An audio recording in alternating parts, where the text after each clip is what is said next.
اب نوٹ کر لیجئے، یہ کتابیں اگر آپ پڑھنا چاہیں تو کتاب الملاحم میں پڑھیے. بدترین عذاب عربوں پر آیا کھڑا ہے، سروں پر ٹنا ہوا، بدترین.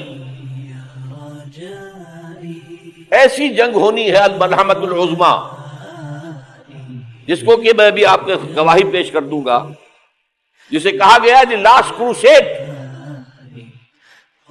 بش نے بھی کروسیڈ کا لفظ بول دیا تھا، پھر واپس لیا اس نے.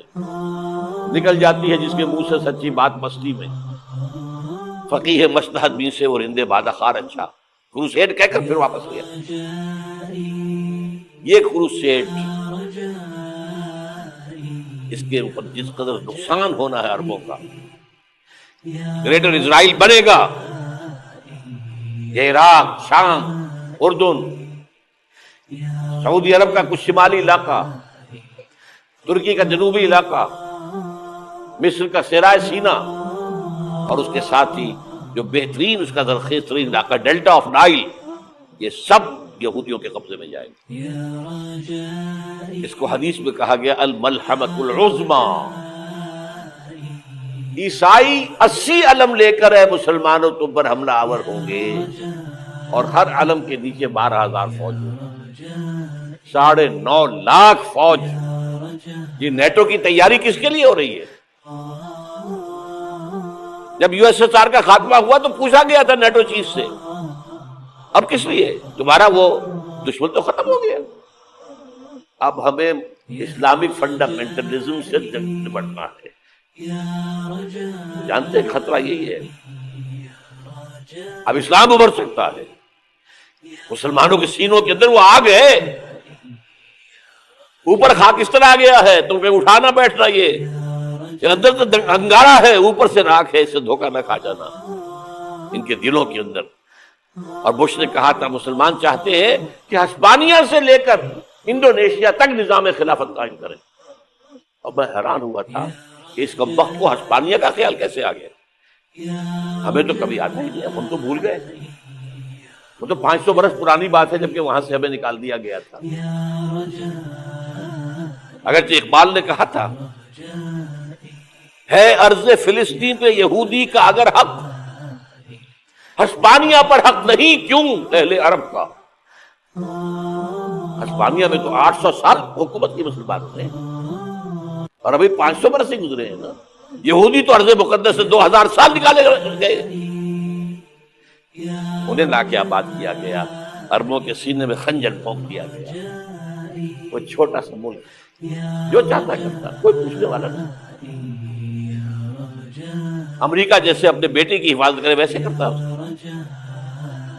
اور حضور نے فرمایا ہے وہ جنگ جب ہوگی تو ایک باپ کے اگر 100 بیٹے ہوں گے تو 99 ختم ہو جائیں گے، ایک بچے گا. یہ حدیث ہے صحیح. اور آپ نے فرمایا ویل للعرب من شر قد اقترب، عربوں کے لیے ہلاکت ہے، عربوں کے لیے بربادی ہے اس شر سے جو قریب آ چکا. اور آج جس طرح انہوں نے ان کی تہذیب کو اختیار کر لیا ہے، دبئی جا کر دیکھیے، بدترین مغربی معاشرہ جو ہے وہ دبئی کے اندر اپنے قائم کر کے دکھا دیا. اب سعودی عرب اس راستے پر بڑھ رہا ہے. اور اس کے بعد نمبر 2 پر جو ہے ہم پاکستان سے. لیکن میں اس کے پہلی بات جو کہہ رہا ہوں وہ تو یقینی ہے، اس میں تو احادیث صحیحہ موجود. اگرچہ اس کے بعد پانسا پلٹے گا، پھر حضرت مہدی کا ظہور ہوگا، حضرت عیسیٰ کا نزول ہوگا، اور وہ گریٹر اسرائیل گریٹر گریو یارڈ بنے گا یہودیوں کا. ایک ایک یہودی قتل ہوگا اور دفن ہوگا. یہ بات میں ہونا ہے، میں پہلی بات پر فرض کر رہا ہوں. وہ پانسا پلٹے گا جب پلٹے گا. ابھی جو سامنے ہے وہ کیا ہے؟ اس ملحمۃ العظمیٰ کہا حضور نے، جسے آرمگیڈون کہتے ہیں عیسائی. آرمگیڈون کی اگر کہیں جا کر آپ دیکھیں گے، آپ ڈکشنری میں مانی کیا لکھا ہے؟ A very big war which will be fought between the forces of evil and good before the end of this world. اس دنیا کے خاتمے سے پہلے خیر اور شر کی قوتوں کے درمیان بہت بڑی جنگ ہوگی. ارمجدون اسے کہتے ہیں عربی میں، اور ارمگیڈون اسے کہتے ہیں انگریزی میں. اور یہ بائبل کی آخری کتاب کے اندر ہے، جو اس میں کہ مکاشفات یوحنا، ریولیشنز آف سینٹ جان. یہ تو میں کہہ رہا ہوں یقین کے ساتھ، اور زیادہ دور نہیں آیا چاہتا ہے. اس لیے کہ یہودیوں کا اور عیسائی جو کنزرویٹوز ہیں، نیو کنزرویٹوز، ان کا 5 نکاتی ایجنڈا ہے متفق علیہ، جس کے تحت کہ یہ جنگ صلیبی شروع کی گئی. تو سن لیجئے آپ. آرمیگیڈون نمبر 1، گریٹر اسرائیل قائم ہو جانا اس کے نتیجے میں نمبر 2، مسجد اقصی اور قبۃ الصغریٰ کو گرانا نمبر 3، وہاں 3rd ٹیمپل، وہ مسجد جو حضرت سلیمان نے بنائی تھی 1000 قبل مسیح میں، پھر برباد کی تھی نبوکدنضر نے، دوبارہ بنائی گئی، پھر دوبارہ ختم ہوئی 70 عیسوی تک گری پڑی ہے. ان کا خانہ کعبہ گرا ہوا ہے 70 عیسوی سے لے کر آج تک. ایک دیوار ہے ویلنگ وال، جہاں جاتے ہیں، روتے ہیں، پیٹتے ہیں، ماتم کرتے ہیں، وہاں وہ بنے گا 3rd ٹیمپل. اور نمبر 4، اس میں لا کر رکھا جائے گا تخت حضرت داؤد کا. یہ تخت کہاں ہے اس وقت؟ یہ لندن شریف کے اندر، جو ان کی پارلیمنٹ کا جو چرچ ہے، ویسٹ منسٹر ایبے، اس میں رکھا ہوا ہے. ایک پتھر تھا جس پر بٹھا کر حضرت داؤد کی تاج پوشی ہوئی، پھر حضرت سلیمان کی ہوئی، پھر وہ پتھر رکھ دیا گیا جب حضرت سلیمان نے بنایا ہیکل مسجد اقصی، وہاں رہا وہ.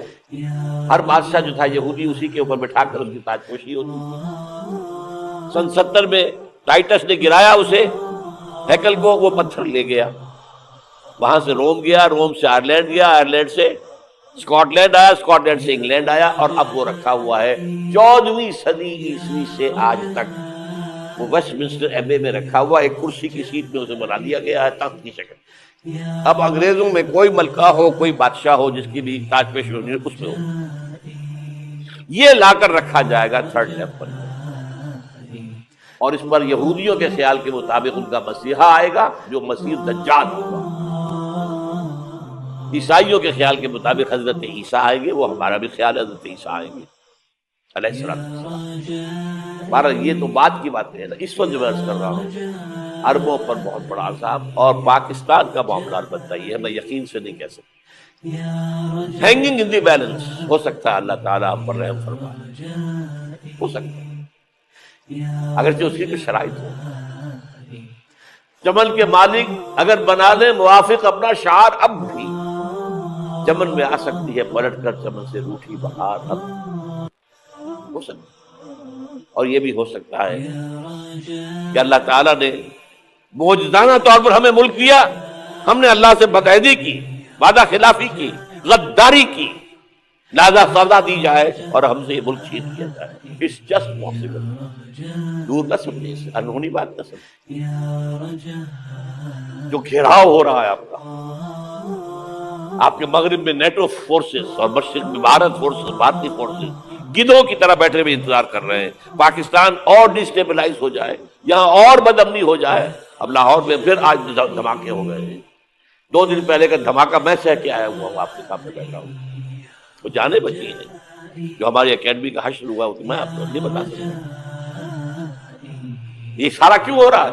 تاکہ یہاں بدامنی ہو جائے اور ہمیں جواز مل جائے، مغرب سے نیٹو فورسز داخل ہو جائیں، مشرق سے بھارتی فورسز آ جائیں، اور ہمارے ایٹمی دام توڑ کر اور پھر ہمیں بھارت کے سامنے ڈال دیا جائے. نو ڈو ایز یو لائک. یہ ان کا نقشہ ہے. ہوگا کیا وہ اللہ جانتا ہے، ہوگا وہ جو اللہ جانتا ہے.